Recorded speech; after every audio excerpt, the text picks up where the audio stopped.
Praise the lord. హేబేలు చచ్చే వరకు పరీక్షలకు గురి అయ్యాడు. హానోకు 365 రోజులు పరీక్షలకు గురి అయ్యాడు. నోవాహు 120 ఏళ్ళు పరీక్షలకు గురి అయ్యాడు.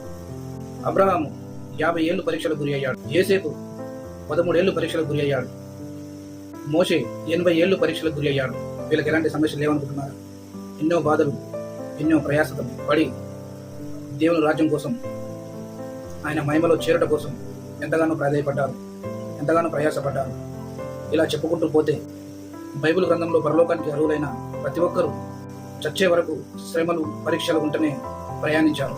కానీ ఈ రోజుల్లో ఒక శ్రమ, ఒక పరీక్ష రాగానే దేవుని వదిలేసి వెళ్ళిపోతున్నారు, దేవునికి దూరం అయిపోతున్నారు, ఆయన చిత్తాన్ని వదిలేసి లోకంలో కలిసిపోతున్నారు. విశ్వాసి అని చెప్పుకుంటున్న నీవు, ఇదేనా నీ విశ్వాసం?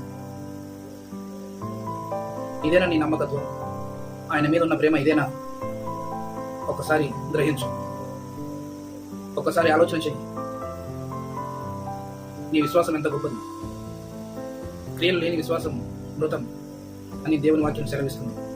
నా ప్రియ సహోదరి, సహోదరుడా, గుర్తుపెట్టుకో, బైబిల్ ఏం చెప్తుందో. అపోస్తలుల కార్యం 14వ అధ్యాయం 22వ వచనం.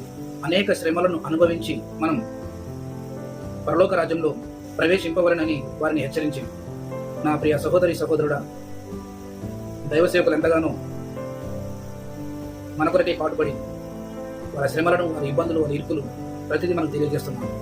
మనం కూడా ప్రతి చిన్న పాపాన్ని వదిలేసి మన ముందు ఉంచబడిన పందెంలో ఓపికతో పరిగెత్తుదాం.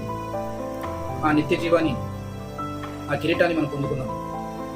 ఆ జీవ కిరణం పొందుకోవడమే మన ధ్యేయం, మన గురి అయి ఉన్నది. గుర్తించు మిత్రమా, విశ్వాసం లేకుండా దేవునికి ఇష్టలై ఉండటం అసాధ్యం. కాబట్టి ఆయనను విశ్వసించు, ఆయన వెంబడించు, ఆయన కొరకై పోరాడు, ఆయన కొరకై ప్రకటించు. యేసే మార్గము, సత్యము, జీవము. ఆయన యందు విశ్వాసం ఉంచు, నీవు రక్షింపబడవు. ఆమేన్.